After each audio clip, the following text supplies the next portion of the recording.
J'ai embrassé un flic entre nation et république. J'ai embrassé un flic, ça change des coups de fric. Et oui, c'est pas si vieux que ça. 2015, on embrassait les flics après les attentats contre Charlie Hebdo et l'hypercachère. Et les temps ont bien changé. Des photos de policiers placardés dans des halls d'immeubles d'Épinay-sur-Seine, c'est en région parisienne. Des policiers du commissariat d'Épinay et la photo d'une policière du commissariat de Saint-Ouen. Les photos étaient accompagnées du nom et du prénom de chaque fonctionnaire. Une enquête pour intimidation a été ouverte et les policiers concernés vont porter plainte. Gérald Darmanin s'est indigné de l'affichage des visages et des noms des policiers. Le ministre de l'Intérieur parle d'une honte pour la République. Photo de policiers placardés à Épinay. Et c'est un pas de plus dans la haine anti-flic. Et pour le moment, vous êtes 92% à dire oui. Avec nous, Stéphane Finance, responsable régional Alliance 93. Stéphane Finance, bonjour. Bonjour à tous. Bonjour. Balancer les personnels des forces de l'ordre à la vindicte des voyous, Assa Traoré a fait des émules? Écoutez, déjà dans un premier temps, j'aimerais avoir une pensée pour tous mes collègues du 93 et du reste de la France qui font leur travail avec honneur au quotidien et qui descendent dans ces quartiers pour faire leur travail pour les citoyens. Dans un second temps, on sait que la loi de sécurité globale a été adoptée par l'Assemblée hier. Monsieur Darmanin s'est exprimé en réaffirmant sa confiance aux policiers. Il a également dit que les policiers étaient les piliers de la République. Aujourd'hui, mes collègues se sentent en insécurité quand on voit ce qui peut se passer à Épinay, ce qui s'est passé à Épinay. Philippe Billiger. Alors Philippe, il y a quelques instants, on était dans un échange de pure douceur. Maintenant, on va avoir le droit de dire des vacheries, si j'ose dire. Oui, après la vache qui rit, on apprécie les jeux de mots. Voilà. Mais en fait, ce qui se passe à Épinay est un exemple de plus de cette manifestation d'hostilité, voire de haine à l'égard de la police. Malheureusement, tout cela relève, je continue à le penser, d'une forme d'abord de faiblesse régalienne, en dépit des coups de menton et des tweets de Gérald Darmanin et de Éric Dupond-Moretti qui considèrent que toute angoisse sur la sécurité est du populisme, et d'autre part, plus globalement, du fait qu'il y a des parts de France, il y a des lieux en France, il y a des citoyens en France qui estiment qu'ils sont complètement imperméables à la belle mission démocratique qu'accomplit la police et qui sont complètement indifférents aux lois qui sont votées pour la protéger. Je suis très pessimiste et je crois que malheureusement, pour une fois, mon pessimisme est justifié, à moins que tout à coup, on ait un jour un pouvoir fort, autoritaire, de droite ou de gauche, mais qui soit suffisamment courageux pour respecter et surtout défendre concrètement sa police. Stéphane Finance. Alors oui, effectivement, j'entends ce que dit Monsieur Bilger. Nous, aujourd'hui, chez Alliance Police Nationale, on a un sentiment, c'est qu'effectivement, les fonctionnaires de police sur leur terrain font leur travail, interpellent les individus, font leur métier au quotidien, mais ont besoin d'être soutenus dans leur démarche. C'est pour ça que dans le cadre du Beauvau de la sécurité, une de nos demandes a été l'Observatoire de la réponse pénale, puisque aujourd'hui, on n'a pas réellement de visu sur les peines encourues par les délinquants qui sont arrêtés au quotidien. Donc nous, notre vraie question par rapport à ce Beauvau de la sécurité, c'est la peine encourue, la peine prononcée et la peine effectuée pour avoir une vision sur le travail de mes collègues au quotidien dans ces secteurs difficiles.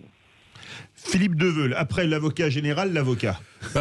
L'avocat va suivre la plaidoirie, enfin le réquisitoire de l'avocat général, parce que on a une perte de l'autorité et des valeurs. Et j'accuse premièrement les autorités et le président de la République. Regardez la disproportion de force qu'il a utilisée contre les Gilets jaunes, qui a créé un sentiment anti-flic que je condamne, parce que les policiers sont aux ordres du pouvoir.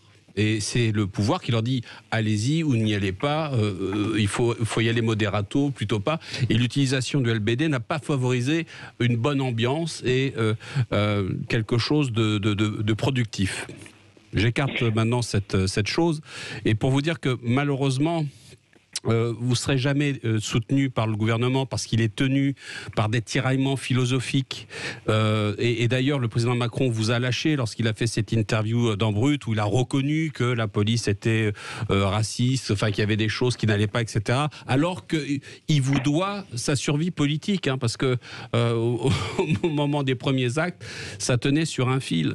Mais je suis assez pessimiste parce que je ne vois pas d'issue favorable. Et d'ailleurs, il y a une inversion des valeurs. À l'époque, on placardait la photo l'image des gens, c'était au Far West, hein, aux États-Unis, on mettait reward, les gens qui étaient recherchés par le shérif ou par les forces de l'ordre. Donc, je vous comprends tout à fait, monsieur, mais je crois que avec cette équipe-là au pouvoir, vous n'allez rien obtenir. Il va falloir que vous soyez solidaires entre vous et même la justice ne suivra pas parce que je le vois bien devant les prétoires. Et puis un autre truc, n'oubliez pas qu'il y a un an, il y a eu des bandes tchétchènes qui se sont battues avec des bandes maghrébines. C'était à Dijon. C'était à Dijon et comment ça s'est terminé? Pas devant un tribunal normal avec des juges et un procureur. Non, c'est terminé avec le sermon d'un imam. Donc si vous voulez, comment voulez-vous diriger un pays qui part dans cette déliquescence, dans cette dégénérescence? Stéphane Finance, ce que dit Philippe Deveul, ça se comprend parce que déjà quand vous avez un président de la République qui tape sur les forces de l'ordre dans Brut, ça pose problème. Puisqu'il est quand même le chef de l'État. Et ensuite, pour prendre ne serait-ce que Dijon, ça prouve que certaines zones de non-droit, c'est bien une réalité. Alors, Alliance Police Nationale s'était exprimée justement à l'époque de ces articles et avait réagi en conséquence. Moi, j'aimerais rebondir plutôt sur ce que j'ai entendu au préalable. Aujourd'hui, un policier, il travaille dans le cadre du code de procédure pénale et du code pénal. Il travaille pour les citoyens, il travaille pour son pays. Effectivement, il travaille pour le gouvernement qui est en place à ce moment-là. Il reçoit des instructions, mais dans un cadre plus global, un policier va avoir 35 ans de carrière. Et 35 ans de carrière va avoir beaucoup de choses et va plus travailler pour les autres que pour un gouvernement. Caroline Pilastre. Qu'est-ce que vous voulez que je vous dise de plus? On a franchi un palier supplémentaire, bien qu'il y a déjà eu des faits de ce style sur les réseaux sociaux, c'est-à-dire qu'il y a des noms de policiers et de familles de policiers qui ont été jetés en pâture. Notamment les noms des gendarmes Parassa Traoré. Entre autres. Moi, je voudrais juste rappeler l'assassinat des policiers à Magnanville, ce couple qui a été assassiné horriblement. Là, ce sont des menaces, des intimidations de la part de délinquants qui ne veulent pas qu'on vienne les entraver dans leur business, le commerce du deal essentiellement. Et à partir du moment où les policiers, comme n'importe quelle personne représentant l'autorité, portant l'uniforme et donc la République, à l'arrivée, ne sont pas les bienvenus, ce sont même des ennemis. Vous avez la majorité des populations de ces quartiers qui veulent vivre tranquillement, qui sont des citoyens qui travaillent et qui veulent avoir la paix. Malheureusement, ça n'est pas le cas. Et moi, je ne sais pas jusqu'à quand on va continuer tout ça, jusqu'à quand on va continuer de parler de tout ça, parce que la justice a aussi un rôle, le politique en premier lieu, mais la justice doit être ferme, doit proposer et prononcer des peines plus importantes et surtout qu'on ne laisse pas récidiver ces individus.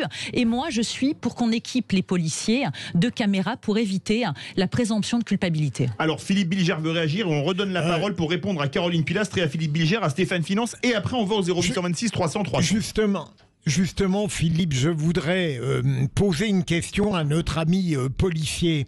Est-ce que vous pensez comme moi, Stéphane, qu'il y a eu une bascule à une certaine époque dans le rapport du citoyen avec la police? Il y a toujours eu des citoyens qui n'obtempéraient pas et résistaient à la police.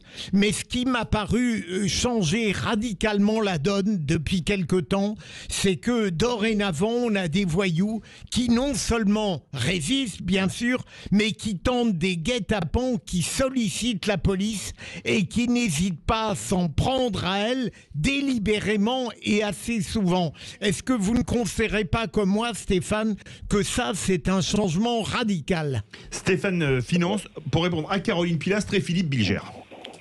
Écoutez, monsieur Bilger et madame Pilas, moi, mon opinion, c'est que ça serait contre-productif de revenir à il y a 20 ans en arrière, puisque la société a évolué, les mœurs ne sont plus les mêmes et la façon de fonctionner non plus. Aujourd'hui, ce qui est sûr, c'est que j'ai des collègues qui ont été affichés sur des murs à Épinay-sur-Seine, ce qui peut leur provoquer un sentiment d'insécurité, ce qui est totalement inadmissible.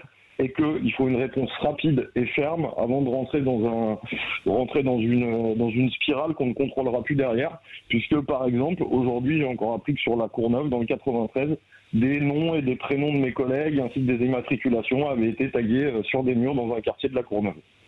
Ah oui, effectivement. Direction le 0826 300 300. Bonsoir Daniel. Bonsoir messieurs. Vous vous appelez de Paris et vous, qu'est-ce que ça vous inspire, ces photos de policiers, il y en a même lors de leur mariage avec leur compagne, placardées dans les halls d'immeubles? Écoutez, moi je suis chirurgien à l'hôpital des Gardiens de la Paix à Paris. Je sais ce que c'est qu'un flic. Je dis volontairement le mot flic parce qu'ils appellent comme ça entre eux. Ce sont des gens que j'ai côtoyés de très près, blessés, et qui font un métier extraordinaire. Mais aujourd'hui, un enseignant, les parents ne sont pas contents, peuvent donner une gifle à l'enseignant parce que la note n'était pas bonne. Une infirmière aux urgences peut se faire injurier ou agresser parce qu'elle n'a pas répondu en temps et en heure, comme l'exigeait la personne aux urgences. Et le flic, je dis volontairement ce terme-là parce qu'ils l'utilisent volontiers entre eux et avec nous. Le flic, il a un rôle majeur, et ce que vient de dire l'avocat général était, pour moi, tout était dit. En revanche, aller à nouveau considérer que le gouvernement actuel, alors que c'est un héritage majeur, on n'est pas arrivé dans une situation comme ça affichée, quand il y a des députés qui s'expriment ouvertement en disant « la République, c'est moi ».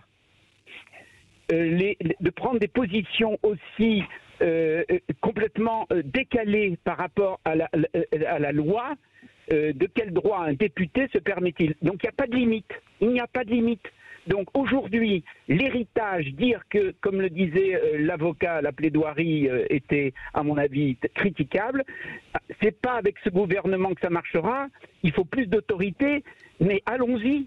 Mettons plus d'autorité et le système tel qu'il est déjà en place dans la relation entre une partie de la population, une toute petite frange de la population, parce qu'il faut bien reconnaître que la grande majorité est encore soutient la police. Mais d'ailleurs, votre sondage en disant est-ce que le placardage, c'est 90% d'interviewés qui considèrent que c'est la haine, mais attendez, moi, si je suis un délinquant, si vous me posez la question, bien sûr que je trouve que je déteste les flics, et donc je vote favorablement. Donc déjà, le taux de 92%, même si on est un délinquant et qu'on déteste les flics, on vote oui.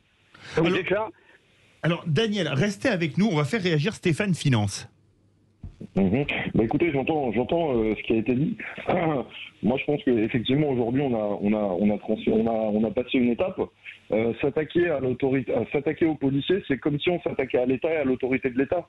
C'est qu'aujourd'hui, si le policier n'est pas respecté, c'est l'État qui n'est pas respecté. Et on doit aujourd'hui appuyer notre police, on doit appuyer nos collègues au quotidien. On ne peut pas les laisser dans de telles situations. Et on doit avoir une réponse réelle et ferme sur des faits comme cela, comme je vous l'avais dit précédemment. Alors, mais c'est aussi parce que l'État n'est pas respecté qu'on s'attaque aux policiers. Il faut bien voir que les deux sont vrais. Justement, je voudrais vous poser une question, Stéphane Finance. Caroline Pilastre rappelait à juste titre le terrible drame de Magnanville. C'était il y a 5 ans.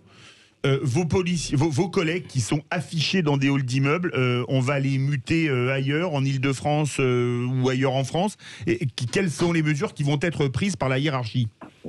Alors, écoutez, au niveau des mesures, pour l'instant, elles n'ont pas été prises, mais on attend les retours de l'administration. Mais la vraie question à se poser, c'est pourquoi aujourd'hui c'est mes collègues qui doivent fuir? Pourquoi c'est mes collègues qui doivent partir? Pourquoi c'est eux qui doivent vendre leur maison? Pourquoi ils doivent retirer leurs enfants de leur école? Pourquoi ils doivent fuir à l'autre bout de la France? Parce que c'est eux qui ont été affichés sur un hall d'immeuble. Aujourd'hui, c'est le monde à l'envers. C'est les policiers qui ont peur des délinquants, alors que c'est les délinquants qui devraient avoir peur des policiers. Philippe Deveul. Oui, monsieur Stéphane Finance, je vous écoute. Vous dites pourquoi c'est les policiers qui doivent partir. Mais les dernières images que j'ai vues, je crois que c'était à Grigny, on voit la police reculer. On voit que ce sont les jeunes, en fin de compte, qui prennent possession du terrain avec de la violence, avec des injures et des insultes. C'est-à-dire, si vous reculez, c'est que vous avez l'ordre de ne pas faire face, justement pour éviter une bavure. Une bavure que, à mon avis, qui sera inévitable dans le futur, je ne sais pas quand, parce que ça ne peut pas durer. Ça ne peut pas durer, cette chose-là. Le policier, c'est un professionnel de la sécurité. Le policier, c'est pas quelqu'un qui se lève le matin pour aller se battre dans la rue. C'est quelqu'un qui est formé et qui a une façon de travailler. Aujourd'hui, même si mes collègues reculent, ça ne les empêchera pas, s'ils doivent interpeller un individu auteur d'un crime ou d'un délit, de revenir et finir leur mission. Aujourd'hui, c'est une façon de travailler. Si vous reculez, c'est aussi pour préserver l'intégrité physique et la sécurité de certaines personnes qui sont tellement véhémentes que vous ne pouvez pas aller les interpeller ou régler la situation sans créer des fois des situations très, très délicates. Je suis tout à fait d'accord et je trouve que c'est bien, ce n'est pas normal, cette situation n'est pas normale dans un pays dit démocratique, de liberté, etc. On arrive dans une aberration du système, vous avez des zones de non-droit, que je dirais des zones d'un autre droit, qui se substituent à vous sur le territoire national. C'est un scandale, c'est une honte, parce que nous sommes tous égaux devant la loi et il y a des arrangements faits pour certains droits, pour certaines situations, et pas dans l'autre. Et je trouve que c'est insupportable et intenable. Stéphane Finance. Je vais rester factuel. Je vais vous donner un exemple concret. Aujourd'hui, sur les violences contre les personnes dépositaires de l'autorité publique, que ce soit les policiers ou des fois d'autres représentants de l'administration, on a en majorité, et là je vais parler pour la Seine-Saint-Denis et le parquet de Bobigny, des classements sans suite, qu'on appelle des classements 21, qui sont bien connus par les magistrats. Aujourd'hui, la majorité des affaires traitées de violences sur policiers finissent en classement 21 sur le parquet de Bobigny. Et forcément, mes collègues sont attristés de cette situation. Mais voilà, mais quel message envoyé? On est dans un délitement sociétal global. Moi, j'ai entendu un de vos collègues aujourd'hui et j'étais sidérée parler de la justice en expliquant qu'à Saint-Denis, vous avez des mineurs qui commettent 10, 15 exactions avant d'être condamnés. C'est incroyable d'entendre des choses pareilles. Parfois, c'est bien plus. Merci beaucoup, Stéphane Finance, responsable régional Alliance 93. Verdict sur Twitter, vous êtes 92% à dire oui.